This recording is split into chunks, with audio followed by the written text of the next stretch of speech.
conference theme, obviously, is redefining relevance.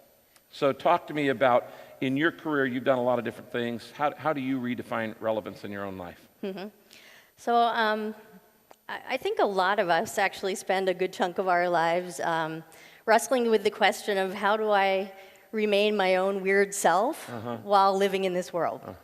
And how I translate that into a more adult or articulate form is that it's about how do I learn to continually self-reinvent while staying true to who I am. That's born out of acceptance of the fact that life will force us to change, like it or not. It's a dynamic world we live in. And so I think the challenge for us is to say, you know, how do I do that consciously, proactively? I think we're all better off if we can do it in slower, smaller steps instead of big wrenching changes. We're happier, healthier, more successful. But that requires sort of proactively taking it on, you know, deciding that you're going to force yourself into situations that make you change. Well, now, everybody knows that change brings fear. And so in all of the changes that you've gone through, and innovation obviously brings change, how do you deal with the fear? Right. So I think the way you deal with fear is you learn to embrace it, you learn to accept it, and you learn to operate within it. So in my experience, it's about constantly putting yourself in situations that make you uncomfortable, even afraid, and then learning to operate in those situations. And so it's not that the fear ever goes away. You take risks, and risks give rise to fear. It's a very important point. Yeah. It doesn't go away. It never goes away. I mean, we could be feeling it now. Right. Who knows?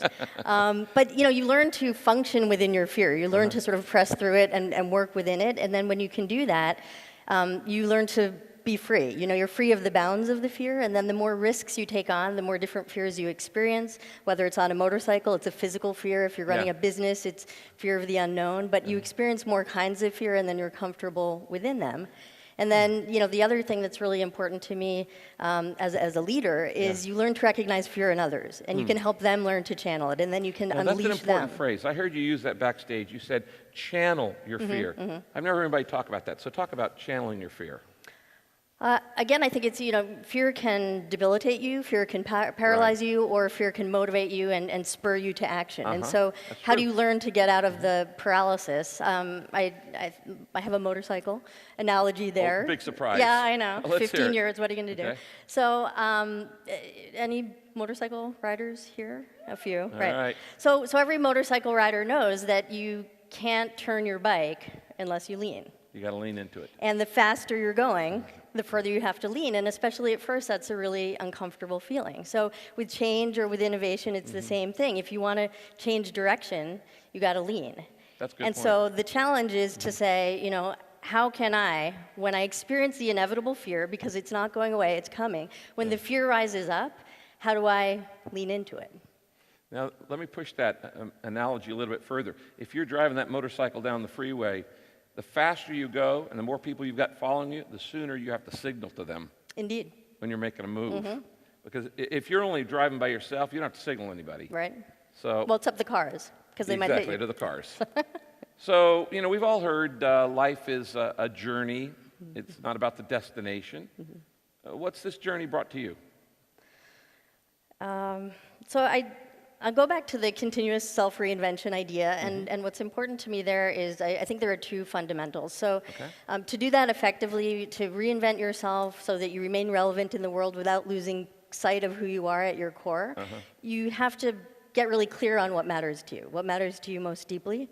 And So you got to know what doesn't change. What doesn't change, exactly. Okay. And because otherwise, you know, we're buffeted by the world, and we become what the world wants us to become, and then we no longer are true to ourselves, and it's a way to live, but I don't feel it's the best way to live myself. So for me, what has mattered most deeply to me as long as I can remember is connecting people across the boundaries that often divide them. Culture, language, nationality, race, Building religion, bridges. gender, exactly, walks of life. And so my quest has been, how do I build bridges across those divides? And what I've done is look for different platforms through my career where I could do that bridge building work. So it started with international business. I was a Chinese major before that was cool. No kidding. Back when Japan was the hot economy, and decided to make place a contrarian bet and said, Japan's hot, but China's big, and I think they need bridges, so But isn't that I'm gonna often bet on innovation, China. placing a contrarian bid? I think it is, because the contrarian move takes you into the white space where there's no competition, where you can take bigger risks, where you can set the rules and kind of play your own game. So, but it's risky and it brings fear, and it doesn't always pay off. I had a hard time getting my first job because I was a Chinese major, and people didn't know what to do with that. So. You're contrarian, and it pays off in the long run, but in the short run, it makes you seem a little weird. So this white space, where this is really a place where nobody else is. Right. And that's where innovation takes place. I think innovation takes place in the white space, and also it's the best test bed for self-reinvention. Because again, you get to make up the rules of the game. You get to decide what success is about. I think it's very important in your career to put yourself in situations where the path is not defined, success is not defined, the rules are not defined, because what it makes you do is reflect on your values, your core mission and purpose, but then you're also having to define relevance, your relevance in the world in order to say, what is success? If it's success on my terms, but it doesn't work for the other people in the equation, then it's not going to be successful in the long run. So how do you define success? How do I define success? Success is when we all win. We all win in the long run. Definition. We've got a lot of young leaders out here. What advice, as a veteran who've been through a lot of companies, a lot of organizations, what advice would you give to people who are saying, today people will often have multiple careers in their life. How do you know what should change, has to change, and what should never change? So I think what I would say to, both younger people starting out and people starting over is, millennials and Gen Y in particular are really looking for a roadmap for success. And I say Have you found one? No, in a dynamic, changing world, there's no roadmap. I think it's a compass and a recipe, and your compass is your core purpose, what's driving you, that needs to stay the same regardless of what changes, and your recipe is the formula for how you're going to keep reinventing yourself and staying relevant. And I think the formula is a couple things. It's finding the white space, making the contrarian move.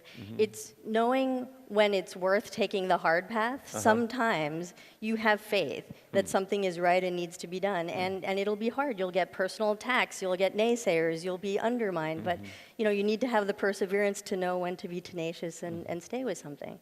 And then there's this notion of putting yourself in these situations where the path isn't clear, where it's not figured out. I mentioned the fact that causes you to define success on your own terms, but I think it also makes you develop a mentality that says, not how can I, but how will I, right? Not asking permission, but saying, how am I going to get this done? And when you develop that mentality, you can eventually get to a place where you can simultaneously believe with complete conviction that I will succeed and I will probably fail. And if you can believe those two things simultaneously, then you're liberated. You're free to experiment, really free. Learn, adapt, and then figure it out. Okay, one last question. How do you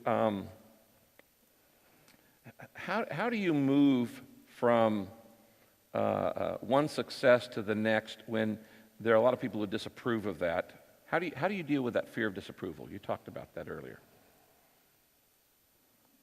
I think it comes back to that core conviction. It's really important. I mean, I think I was lucky in the sense that I, from an early age, just sort of knew it was the bridge building thing. And so for me, it was just accepting that would make me weird at times and being okay with that, and then looking for each new platform. It was international business, but then it was the ideals of an iconic motorcycle company that became a platform. And that was weird at the time because that company wasn't yet successful. And then it was, no, I'm going to go do innovation because that actually cultivates empathy for customers inside big organizations.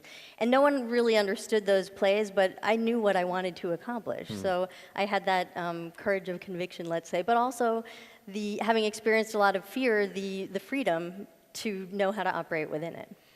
You use the word weird a lot. That's a positive term to you, isn't it? It is. All right. Let's thank Lara.